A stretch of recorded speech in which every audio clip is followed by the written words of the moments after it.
Shane, you picked the first question, so you get to answer the first question. Each candidate has different issues that they are passionate about. What issues are you passionate about, and which of them do you think would interest Texas voters the most? The three topics I'm very interested in are human rights, privacy, and I want to take care of our veterans and our military.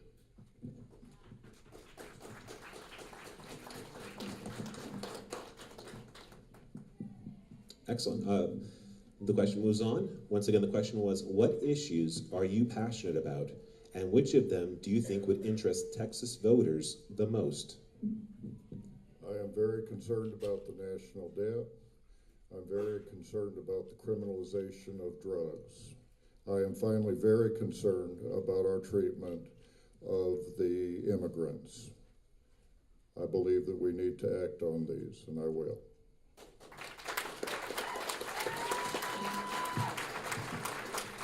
Once again, moving down, the question is, what issues are you passionate about, and which of them do you think would interest Texas voters the most? So I think the second part of that question is actually very important for all of us in this room, because it's more than about just about us. It's about where we're going from here. I'll tell you the ones that matter to me. The first two that I'm focused on personally in this election are the budget deficit and federal debt. The debt is a function of bad budgeting for decades and lack of accountability in Washington. The second one boils down to privacy rights. I think we need a National Privacy Protection Act. I think the government needs to be in the business of protecting our privacy, not harming it. And I think we need to be a little careful in a world where we're living in a digital world today. This is not the world you and I grew up in. The technology has advanced in amazing and dangerous ways. And to be honest, in a digital world, privacy is the frontier right for personal liberty and property rights. I believe both of these are going to resonate. I believe we're in a state where our sitting Senator Ted Cruz and the main challenger to him, Beto O'Rourke, have been running and voting, regardless of what they say. They have literally been voting for the same spending bills. They've been voting to drive up spending without any accountability. And it's that accountability around the budget that I think is going to hammer home. I believe the privacy rights is growing. You can see this in the Facebook, in the 87 million of all of our 87 million of our accounts compromised. You can see this in the warrantless wiretaps. It's coming from every angle. The EU should not be the leader on privacy rights. We should.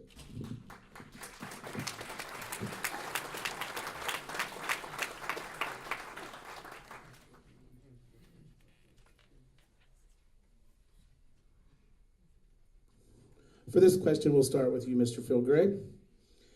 Have you ever served in public office or worked as a government employee? How do you see your experiences either having worked in the public sector or private sector translating and preparing you to run for U.S. Senate? I believe I have not served in public office. I believe that those who have served in public office have poorly served us. I believe that those who everyone in Congress has been a successful businessman. Everyone in Congress has not acted in our best interest. I've been a taxpayer, I've been a property owner, I've been a business owner for better than 20 years, been a taxpayer all my life. I have a plan to remove a lot of the debt. I have a plan to create a wealth of jobs.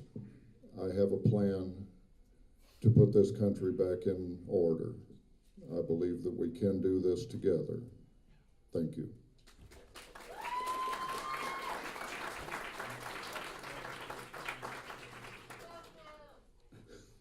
Same question. Mr. Dykeman, have you ever served in a public office or worked as a government employee? How do you see your experiences either having worked in the public sector or private sector translating and preparing you to run for U.S. Senate? Thank you, Kerry. So no, I've never served in public office. This is my first foray into the buzzsaw that is politics. I've run businesses. I've founded 7 companies. I've put a lot of jobs on the street. I've brought companies in the US. I've been involved in everything from software to manufacturing. I know how to build an organization. I know how to recruit, and I know how to raise money. Yeah, I could just go back and run my businesses. But I have a 5-year-old and a 3-year-old. They are my cause, and they are the reason why I'm taking time out of that to come try and work for you. If I'm your candidate, if you want me to be, I will work for you, and I've got the skills and the ability to put together the type of campaign which will drive your message national and will provide air cover for your local candidates. There's no real reason for me to run a campaign for Neil Dykman, right? The opportunity here is to drive an impact, and I think that opportunity is best served hyper-local while we think global, and that I know how to do.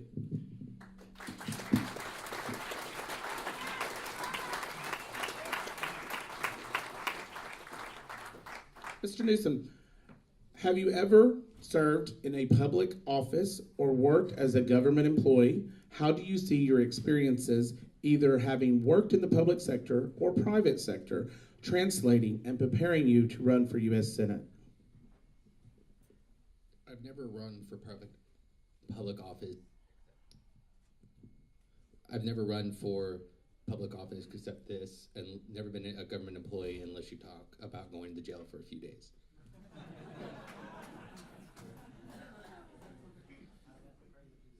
I would like to believe that I would come in and bring new order or new ideas to a system that keeps going. Me being in the corporate world, I know how the corporate world works, and me running or being part of the board of a nonprofit for a few years, there are 2 different aspects to it. So you running a corporate business is not going to run a government as we see what Trump's trying to do. You still have your law order, you have your foundations, you have your hierarchy that you're going to have to do. So it's going to take some time. But also when you create new people to come in, you get new ideas and new ways of doing aspects to it. I don't plan on being here until the day I die or retire from government. I want to get in, get my stuff taken care of, get the government more out of your life, and then leave.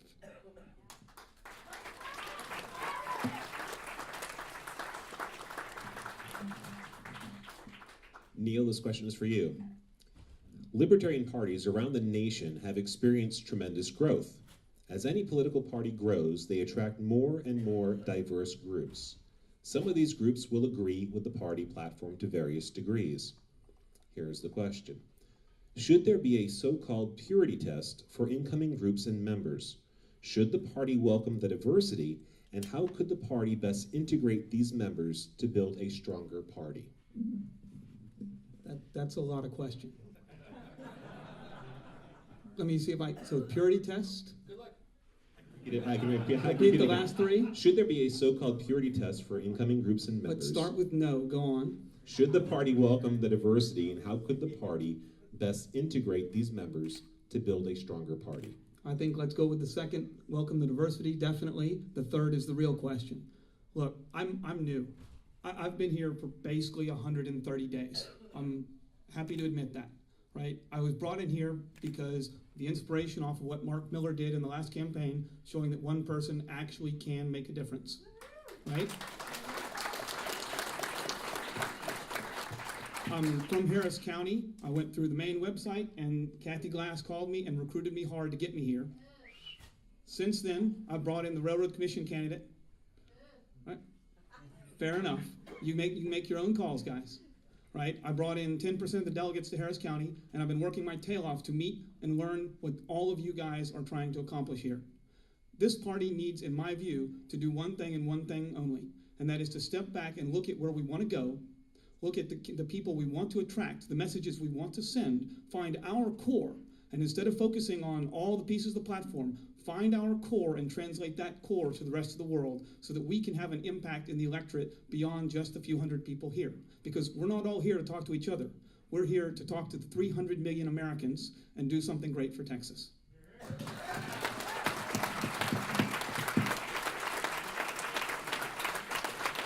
Shane, coming back to you. Again, this is a big question. Here we go. So, should there be a so-called purity test for incoming groups and members? Should the party welcome the diversity? Can we do one question at a time, please? Yeah, sure. Not a problem. Should there be a so-called purity test for incoming groups and members?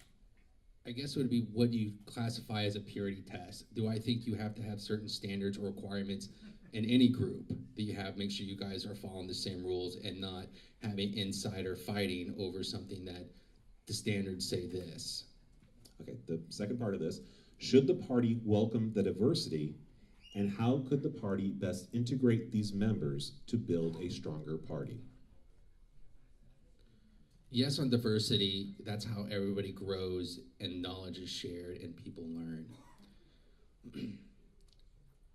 As far as including more people or training them, you will need your key representatives in that county or area to help guide them along on how they do things and how they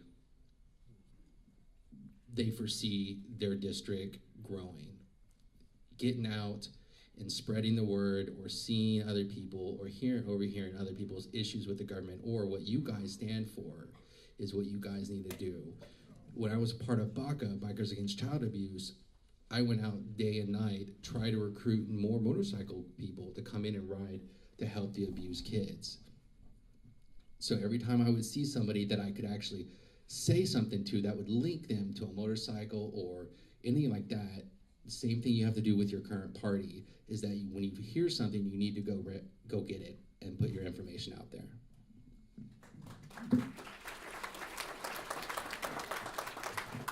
Okay, Phil. The first part of the question is, should there be a so-called purity test for incoming groups and members? May I take them one at a time? Okay, there you go. So should there be a so-called purity test for incoming groups and members? We have, since the time I've been on SLEC, we have had an exhaustive interview process for county chairs that come in between election cycles. We also obviously have people coming into our precincts. For the first, I feel that our vetting process is adequate. For the second, I think that there is no purity test necessary. There has been, in the case of this most recent election cycle, there was a hostile takeover attempt against the Libertarian Party of Texas. This was stated as an intent. Their intent was to change our platform. We found out and we fixed it. They did not do so. There are also members who have joined our party, and I welcome all of them, each and every one of you. I am so pleased that you are here. I am so pleased that we are growing the party.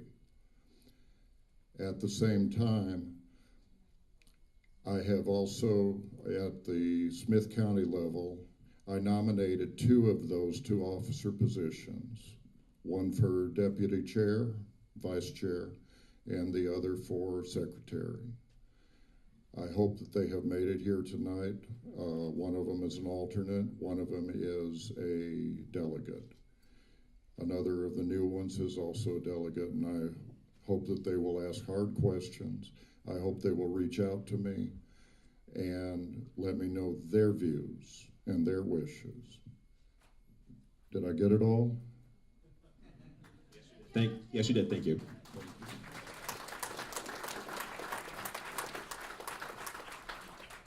See, I told y'all asked really great questions, didn't I?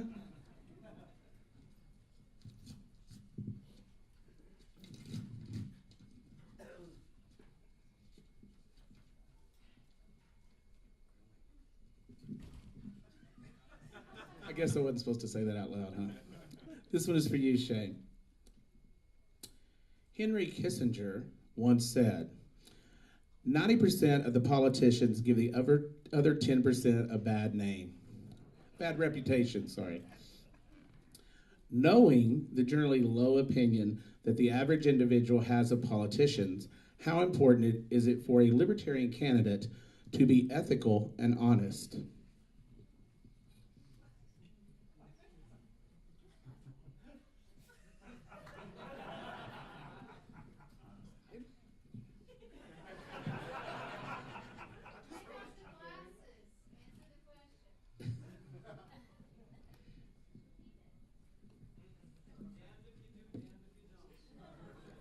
You have to be 100% honest and loyal.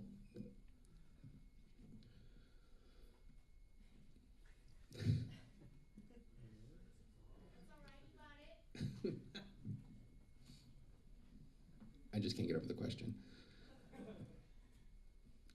You have to be who you are. If, unfortunately, in any government, not 100% people are going to like you, or they're not going to agree with you.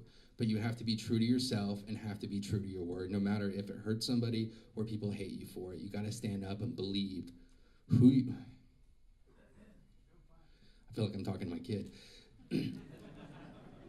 You have to believe who you are, and no matter if people hate you or not, or whatever stature you are, be true to yourself and follow your word.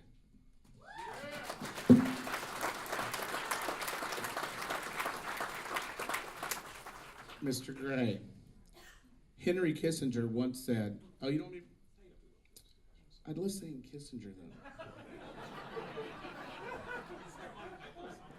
Yes.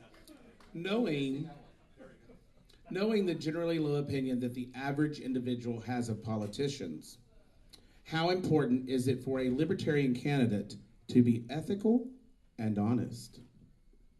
It is imperative that all candidates become ethical and honest. Unfortunately, they don't necessarily follow that.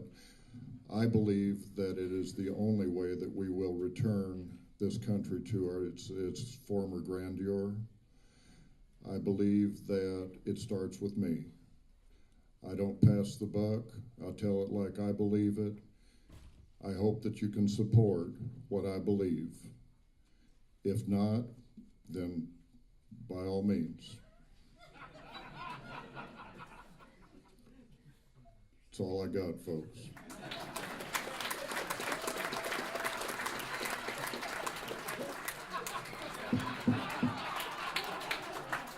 So, Phil, you will have to claim that as a donation from Mr. Newsom, and Mr. Dyckman, you have to claim that as a donation from Mr. Gray. We got to cover 6,000 before we have to claim anything, so I'm okay. Neil, knowing the general low opinion that the average individual has of... to hear Kissinger too? I'm sorry, Henry Kissinger once said, 90%, if I could do an impersonation, wouldn't that have been awesome? Knowing the general low opinion that the average individual has of politicians, how important is it for a libertarian candidate to be ethical and honest? So I actually have a very big problem with this question. Somebody who wrote it added the word libertarian in there, and I don't understand why we'd be limiting ethical and honest to our party.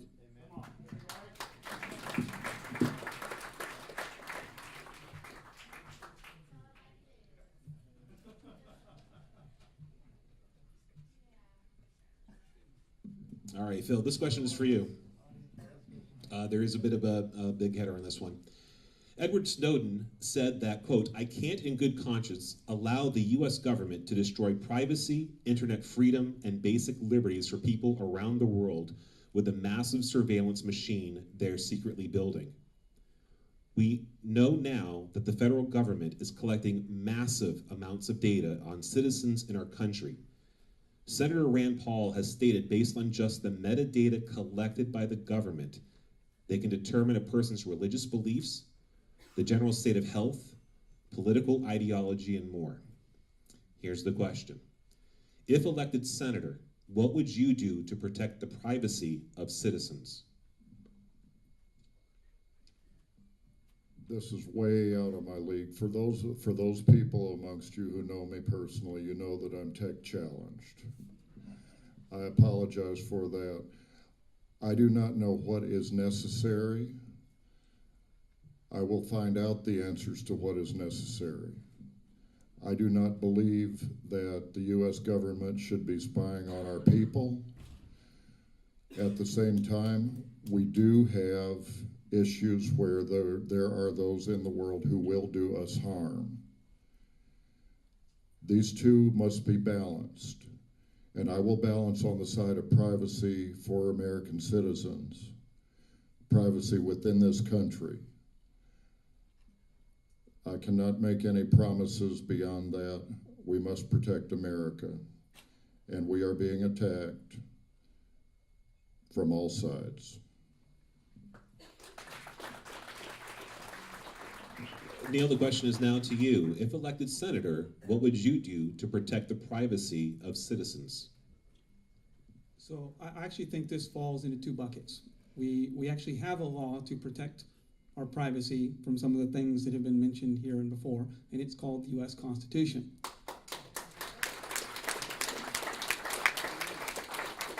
We have things like due process, and we have 200 years of precedent backing this up. Somehow, FISA courts, warrantless wiretaps, we've seen the government since the Patriot Act in my lifetime start to erode those.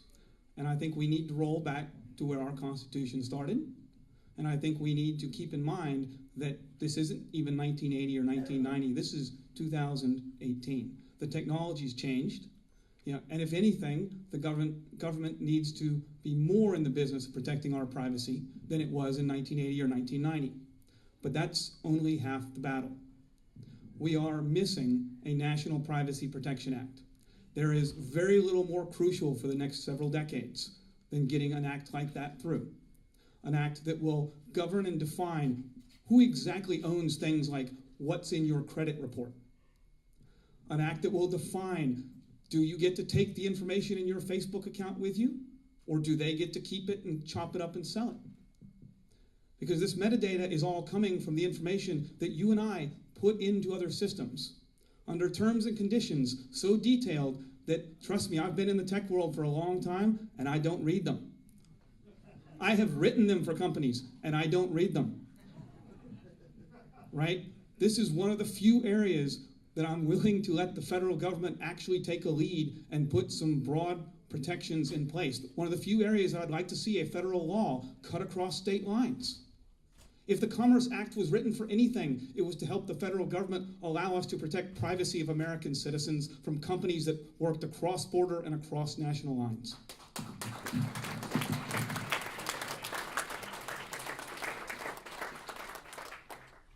Shane, same question. If elected senator, what would you do to protect the privacy of citizens?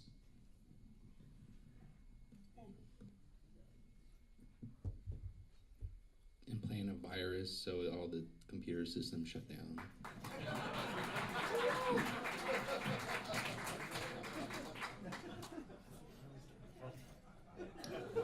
I'm not really sure if I was joking about that or not. I didn't get to watch the whole interview with the CEO of Facebook, but some of the key elements they did, the government was chastising Facebook about personal data. They seem very hypocritical about what Facebook can and cannot do.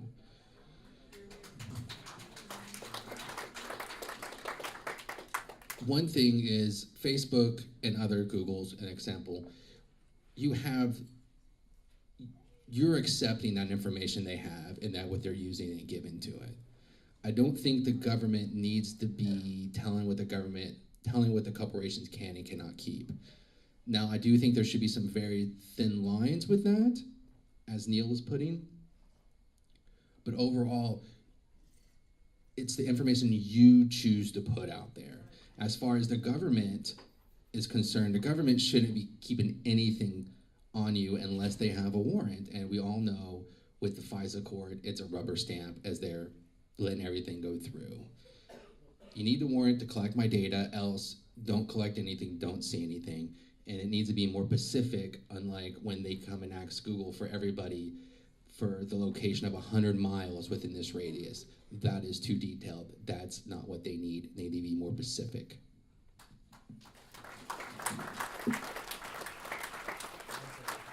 Neil, Senator Cruz and U.S. Rep. O'Rourke have listed their top priorities in 2018. If you win the Libertarian Party of Texas nomination, what will your top priorities be, and how will you differentiate yourself from either the Republican or Democrat candidate? So There's a couple of, well, a lot of depth in that question, but let's start with what these guys are doing. Ted Cruz is running to the right. Beto O'Rourke is going to run to the left. That opens the center right up for you guys. And what you guys need is air cover to deliver in that center. Now, the rest of the world may not understand that, but I think you guys do. I think we have a sitting Texas senator with literally the highest negatives of any Republican sitting Texas senator in history. He's not liked in his own party. The PR strategy is real simple. Find the journalists that don't like Ted Cruz, tell them they were right. The issues on the federal debt and deficit, these guys have been part of the problem. They've been voting for these bills. Yep.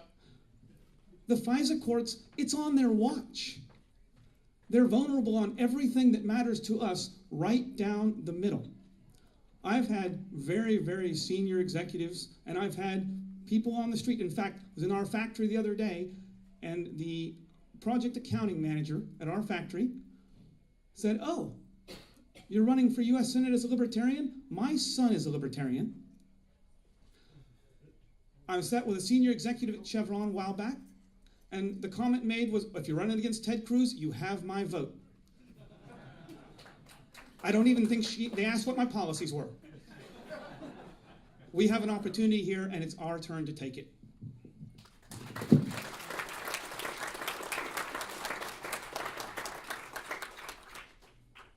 Shane, if you win the Libertarian Party of Texas nomination, what will your top priorities be? And how will you differentiate yourself from either the Republican or Democrat candidates?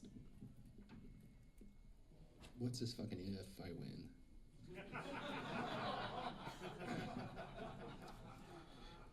I've kind of stated already what the three items I'm going to be focused on: human rights, the veterans, and the military aspect, and also privacy is one of my other big concerns. As far as Ted Cruz, he is an illusion of freedom. As you see, a lot of stuff he votes for gives you the idea, yeah, it's a free market, free, you can do what you want, you're free, you choose to do whatever you want, as long as you follow in his directions. And unfortunately, his direction is more about his Christianity and his God. How much that plays an idea in your personal life has no place to do in government. As you saw, he voted against same-sex marriage. I'm completely open to same-sex marriage. As a matter of fact, I would like to take marriage out of government's hands. Yeah.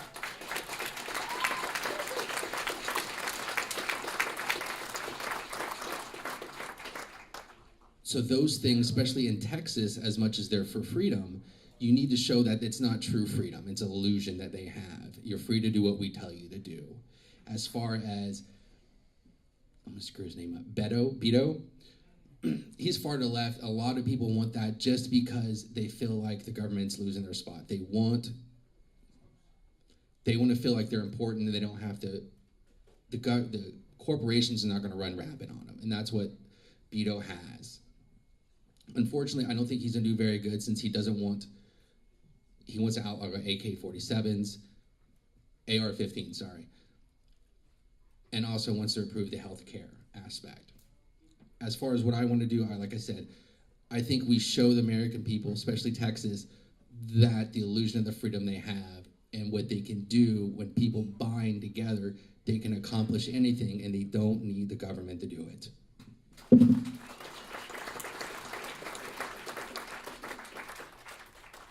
Mr. Gray, if you win the Libertarian Party of Texas nomination, what will your top priorities be, and how will you differentiate yourself from either the Republican or Democrat candidates?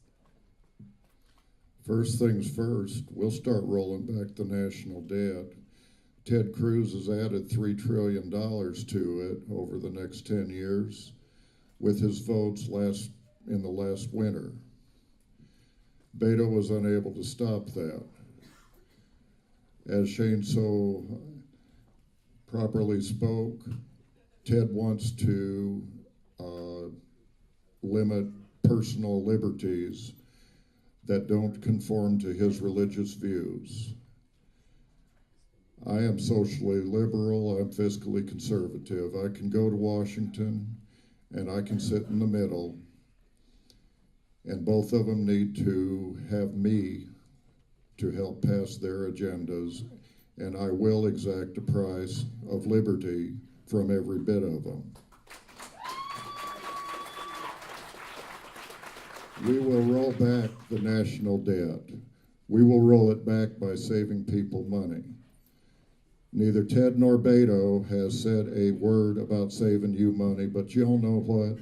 Y'all the job creators. When you got more money left at the end of the month, you spend it in the community. I want you to have that opportunity. Ted and Beto want you either to lose it now or lose it later.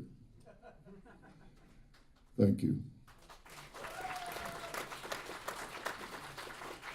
So, ladies and gentlemen, we have 3 questions left of what each one of them picked, and we're going to ask our Honorable Mr. Chair to come pick one of them for us to ask as the last question. Don't pick that one. No, I'm just kidding. Go ahead.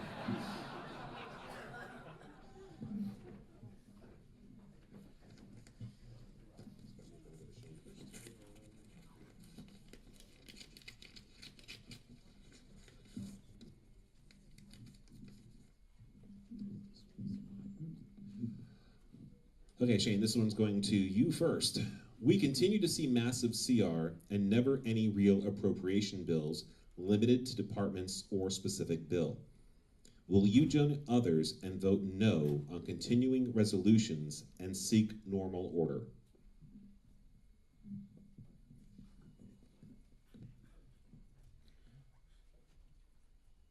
Yes.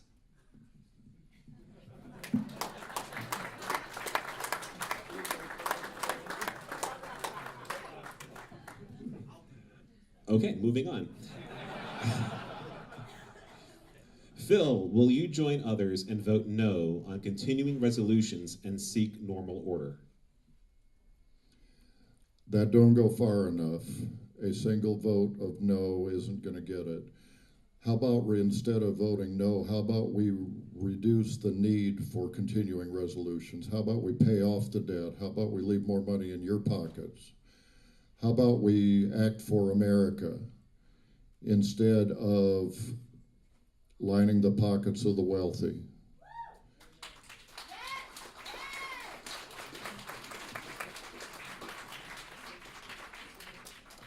Neil, the question is to you. Will you join others and vote no on continuing resolutions and seek normal order? We pay these guys in the Senate and the House. You and I write that check. They work for me. I figure first job you've got is to actually get your budget passed, get it passed on time. Now, I want you to balance it, and I think you're going to have to do cuts in ways you don't like to get it balanced. But the first job, you've got to actually pass a budget. We have been living off continuing resolutions in this country for years because these guys just can't do their job. And nobody's held them accountable. No one. They've been doing it for 2 decades. Right? You want to get a budget passed? You want to be able to run your government? You don't keep putting 8 and 30 days spending bills in front of you. I mean, that is absolutely ridiculous. It is Exhibit A of the lack of accountability in Washington. Of course I'm going to vote against continuing resolutions, but we've got to fix the budget process. We've got to fix the budget. The debt itself is a function of running budgets for years with no accountability. We've got to get the spending under control, and you've got to match that with the income. I got news for you guys. If you spend more money than you take in, you're going to drive up your debts.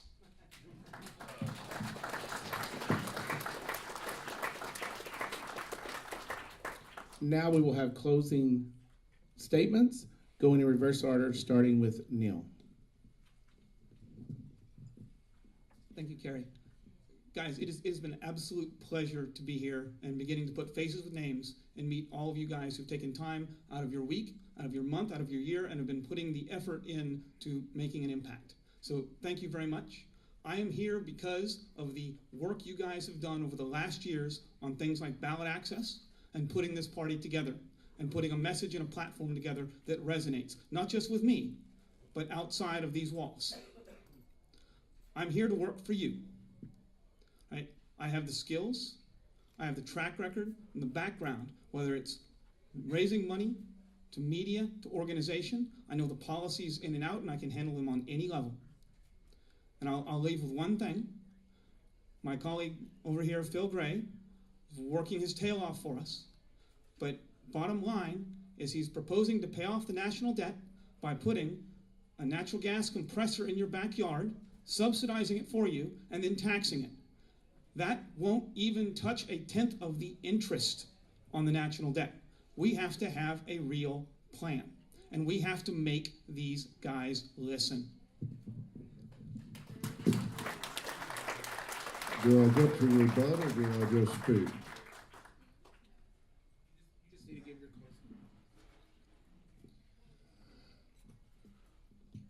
I completely echo everything Neil has said about the Libertarian Party and y'all.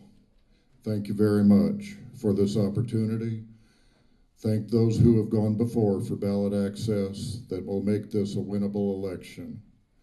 We will win this election if we carry it to the competition. I have gone statewide. I have worked within and without the party for about most of the last year now. And I met a whole bunch of people. And what I'm getting is they ain't happy. Y'all ain't happy. We have a golden opportunity. We have a glorious opportunity at this time to get this country back in order. Neil states and stipulates, and I agree, the debt is a major, major issue. Neil is false, though, in saying that I propose subsidies. I have not said a word about subsidies, and Neil knows this. He has also said that I am increasing taxes. The only tax I'm going to increase is 20 cents per 100 cubic feet on natural gas. That is dirt cheap at this time. We have more of it than anybody else in the world. We can't go head to head with OPEC on oil, but we can damn straight do it on natural gas, and we will. You should have the right to put that compressor in your backyard if it just makes economic sense to you. You should be able to convert your vehicle to burn it for 80 cents a gallon if it makes sense to you. I'm not making anybody do anything, Neil. I am simply saying, give y'all the opportunity, y'all grown-ups, y'all smart people. If you want to make your own fuel for 80 cents a gallon, feel free. 25 cents of that goes to pay the national debt, knocking the debt down. I did not say it was going to pay it off instantaneously. It's only going to do $44 billion every year. That is $44 billion that we ain't putting on it now. We will reduce the debt, and then we will leverage that $44 billion plus some, and we will use it to make loans. The repayment on those loans, the principal and the interest, reduces the debt yet more, and in turn becomes available to loan or invest. I'm not going to tell you how fast. I need the Congressional Budget Office to do it. My numbers say 12 years, but I'm not going to quote that to you as my fact because I need the CBO Thank you, to cover Mr. Gray. it.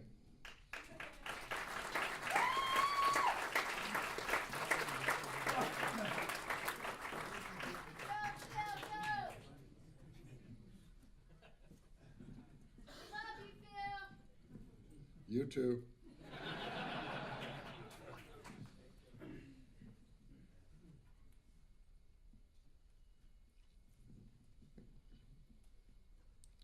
I agree with what Neil and Phil has said about thanking everybody to make us where we are today. As working with a nonprofit for over 6 years, it was really hard to grow the company or the agency from where it was at to over 20 or 30 people of volunteers, and that's what you guys are. as far as what we need to spread the word. We need to show the people that the current way the government is going is not the way we need it to be. We need to show them, unfortunately, we have to take their hand and show them better ways. You just can't say, this is what we're doing and this is going to happen. People are scared. You say you don't want to take care of you want to cut all taxes or limit the taxes. Well, how are you going to pay for this? We need to show them that it can be done privately and individually.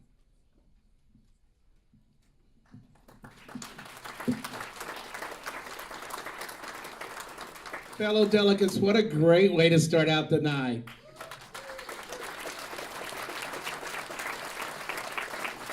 Ladies and gentlemen, your 2018 Senator candidates. Give them a round of applause.